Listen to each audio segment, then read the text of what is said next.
Om Shanti. Good morning. 27 अप्रैल 2021 प्रातः मुरली बाप दादा मधुबन। बाबा की मुरली का सार है, मीठे बच्चे तुम्हारा स्वधर्म शांत है। सच्ची शांति शांति धाम में मिल सकती है। यह बात सबको सुनानी है, स्वधर्म में रहना है। प्रश्न, कौन सी नॉलेज एक बाप के पास है जो अभी ही तुम पढ़ते हो? उत्तर, पाप और पुण्य की नॉलेज। भारतवासी जब बाप को गाली देने लगते हैं तब पाप आत्मा बनते, और जब बाप को और ड्रामा को जान लेते हैं तब पुण्य आत्मा बन जाते हैं। यह पढ़ाई तुम बच्चे अभी ही पढ़ते हो। तुम जानते हो सबको सद्गति देने वाला एक ही बाप है। मनुष्य को सद्गति अर्थात मुक्ति, जीवन मुक्ति दे नहीं सकते। आज का गीत इस पाप की दुनिया से कहीं दूर ले चलो। ओम शांति। बाप बैठकर बच्चों को समझाते हैं कि यह है पाप आत्माओं की दुनिया। वह भारत को ही कहेंगे कि भारत पुण्य आत्माओं की दुनिया थी, जहाँ देवी देवताओं का राज्य था। यह भारत सुखधाम था और कोई खंड नहीं थे, एक ही भारत था। चैन अथवा सुख उस सतयुग में था जिसको स्वर्ग कहते हैं। यह है नर्क। भारत ही स्वर्ग था, अभी नर्क बना है। नर्क में चैन अथवा सुख शांति कहाँ से आए? कलयुग को नर्क कहा जाता है। कलयुग अंत को ही रौरव नर्क कहा जाता है, दुख धाम कहा जाता है। भारत ही सुख धाम था जब इन लक्ष्मी नारायण का राज्य था। भारतवासियों का गृहस्थ धर्म पवित्र था। प्योरिटी भी थी, सुख शांति भी थी, संपत्ति भी बहुत थी। अब वही भारत पतित बना है, सब भिखारी बने हैं। यह है दुख धाम। भारत सुख धाम था, और जहाँ हम आत्माएं निवास करती है वह है शांति धाम। शांति वहाँ शांति धाम में ही मिल सकती है। आत्मा शांत वहाँ ही रह सकती है जिसको स्वीट होम, निराकरी दुनिया कहा जाता है। वह है आत्माओं का घर। वहाँ जब रहते हैं तो आत्मा शांति में है। बाकी शांति कोई जंगल आदि में जाने से नहीं मिलती है। शांति धाम तो वही है। सतयुग में सुख भी है, शांति भी है। यहाँ दुख धाम में शांति हो नहीं सकती, शांति धाम में मिल सकती है। सुख धाम में भी कर्म होता है, शरीर से पाठ बजाना होता है। इस दुख धाम में एक भी मनुष्य नहीं जिसको सदा सुख शांति हो। यह है भ्रष्टाचारी पतित धाम। तब तो पतित पावन को बुलाते हैं, परंतु उस बाप को कोई जानते नहीं है। इसीलिए निधनक बन पड़े हैं। अरफान होने के कारण आपस में लड़ते झगड़ते हैं। कितना दुख, अशांति, मारा मारी है। यह है ही रावण राज्य। राम राज्य मांगते हैं। रावण राज्य में न सुख है न शांति है। राम राज्य में सुख शांति दोनों थे। आपस में कभी लड़ते झगड़ते नहीं थे। वहाँ 5 विकार होते ही नहीं। यहाँ 5 विकार है। पहला है देह अभिमान मुख्य, फिर काम क्रोध। भारत जब स्वर्ग था तो ये विकार नहीं थे, वहाँ देही अभिमानी थे। अब सब मनुष्य देह अभिमानी है। देवताएं थे देही अभिमानी। देह अभिमान वाले मनुष्य कभी किसी को सुख नहीं दे सकते, एक दो को दुख ही देते हैं। ऐसे मत समझो कोई लखपति, करोड़पति, पदमपति है तो सुखी है। नहीं, यह तो सब है माया का भव का। माया का राज्य है। अभी उनके विनाश के लिए यह महाभारत लड़ाई सामने खड़ी है। इसके बाद फिर स्वर्ग के द्वार खुलने हैं। आधा कल्प के बाद फिर नर्क के द्वार खुलते हैं। यह बातें कोई शास्त्रों में नहीं है। भारतवासी कहते हैं जब भक्ति करेंगे तब भगवान मिलेगा। बाबा कहते हैं जब भक्ति करते करते बिल्कुल नीचे आ जाते हैं तब मुझे आना पड़ता है स्वर्ग की स्थापना करने, अर्थात भारत को स्वर्ग बनाने। भारत जो स्वर्ग था वह नर्क कैसे बना? रावण ने बनाया। गीता के भगवान से तुमको राज्य मिला। 21 जन्म स्वर्ग में राज्य किया, फिर भारत द्वापर से कलयुग में आ गया, अर्थात उतरती कला हो गई। इसलिए सब पुकारते रहते हैं, हे पतित पावन आओ। पतित मनुष्य को सुख शांति पतित दुनिया में मिल ही नहीं सकती। कितना दुख उठाते हैं। आज पैसा चोरी हुआ, आज देवाला मारा, आज रोगी हुआ। दुख ही दुख है ना।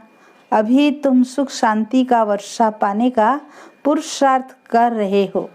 बाप से स्वर्ग का वर्षा लेने का पुरुषार्थ कर रहे हो। सदा सुखी बनाने वाला एक ही बाप है, सदा दुखी बनाने वाला है रावण। यह बातें भारतवासी नहीं जानते हैं। सतयुग में दुख की बात होती नहीं, कभी रोना नहीं पड़ता, सदैव सुख ही सुख है। वहाँ देह अभिमान अथवा काम क्रोध आदि होते नहीं। जब तक 5 विकारों का दान न दे तब तक दुख का ग्रहण छूट नहीं सकता। कहते हैं ना, दे दान तो छूटे ग्रहण। इस समय सारे भारत को 5 विकारों का ग्रहण लगा हुआ है। जब तक यह 5 विकारों का दान न दे तब तक 16 कला संपूर्ण देवता बन न सके। बाप सर्व का सद्गति दाता है। कहते हैं गुरु बिगर गति नहीं, परंतु गति का अर्थ समझते नहीं। मनुष्य की गति सद्गति माना मुक्ति, जीवन मुक्ति, सो तो बाप ही दे सकते हैं। इस समय सर्व की सद्गति होनी है। दिल्ली को कहते हैं न्यू दिल्ली, पुरानी दिल्ली, परंतु अब न्यू तो है नहीं। न्यू वर्ल्ड में न्यू दिल्ली होती है, ओल्ड वर्ल्ड में ओल्ड दिल्ली होती है। बरोबर जमुना का कंठा था, दिल्ली परिस्थान थी। सतयुग था ना, देवी देवताएं राज्य करते थे। अभी तो पुरानी दुनिया में पुरानी दिल्ली है, नई दुनिया में तो इन लक्ष्मी नारायण का राज्य था। भारतवासी यह भूल गए हैं। नया भारत, नई दिल्ली थी तो उनका राज्य था और कोई खंड ही नहीं था। यह कोई भी नहीं जानते। गवर्नमेंट यह पढ़ाती नहीं है। जानते हैं कि यह तो अधूरी हिस्ट्री है। जब से इस्लामी बौद्धि आए हैं, लक्ष्मी नारायण के राज्य का कोई को पता नहीं है। यह बाप ही बैठ समझाते हैं कि सारी सृष्टि का चक्र कैसे फिरता है।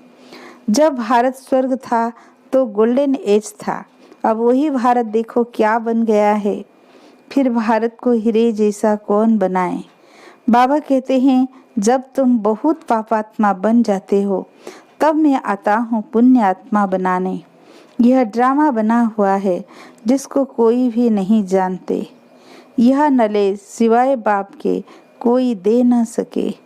नॉलेज फुल बाप ही है, वह आकर पढ़ाते हैं। मनुष्य को कभी सद्गति दे नहीं सकते। जब देवी देवता थे तो सब एक दो को सुख देते थे, कोई भी बीमार रोगी नहीं होते थे।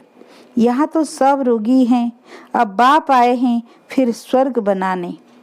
बाप स्वर्ग बनाते हैं, रावण नरक बनाते हैं। यह खेल है जिसको कोई भी नहीं जानते हैं। शास्त्रों का ज्ञान है फिलोसफी, भक्ति मार्ग। वह कोई सद्गति मार्ग नहीं है। यह कोई शास्त्रों की फिलोसफी नहीं है। बाप कोई शास्त्र नहीं सुनाते हैं। यहाँ है स्पिरिचुअल नॉलेज। बाप को स्पिरिचुअल फादर कहा जाता है। वह है आत्माओं का बाप।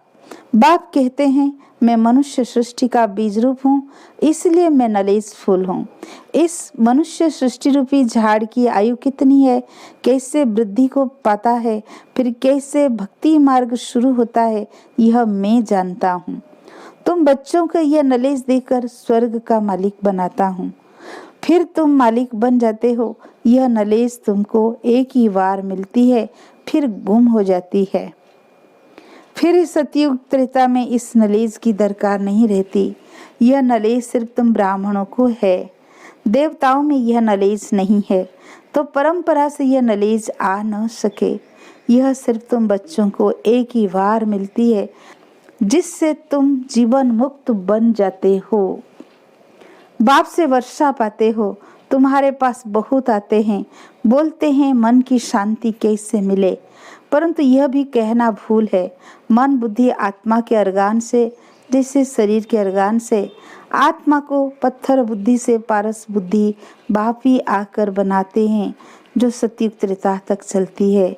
फिर पत्थर बुद्धि बन पड़ते हैं। अभी फिर तुम पारस बुद्धि से पत्थर बुद्धि से पारस बुद्धि बनते हो। तुम्हारी पारस बुद्धि जो थी उसमें खाद मिलती गई है। अब फिर पारस बुद्धि कैसे हो? बाबा कहते हैं आत्मा मुझे याद करो। याद की यात्रा से तुम पवित्र बनेंगे और मेरे पास आ जाएंगे। बाकी जो कहते हैं मन की शांति कैसे मिले, उन्हें बताओ कि यहाँ शांति हो कैसे सकती। यह है ही दुखधाम, क्योंकि विकारों की प्रवेशता है। यह तो बेहद के बाप से ही वर्षा मिल सकता है। फिर रावण का साथ मिलने से पतित बन जाते हो। फिर बाप द्वारा पावन बनने में सेकंड लगता है। अभी तुम आए हो बाप से जीवन मुक्ति का वर्षा लेने। बाप जीवन मुक्ति का वर्षा देते हैं और रावण जीवन बंध का श्राप देते हैं। इसलिए दुख ही दुख है। ड्रामा को भी जानना है। दुख धाम में किसी को सुख शांति मिल न सके। शांति तो हम आत्माओं का स्वधर्म है।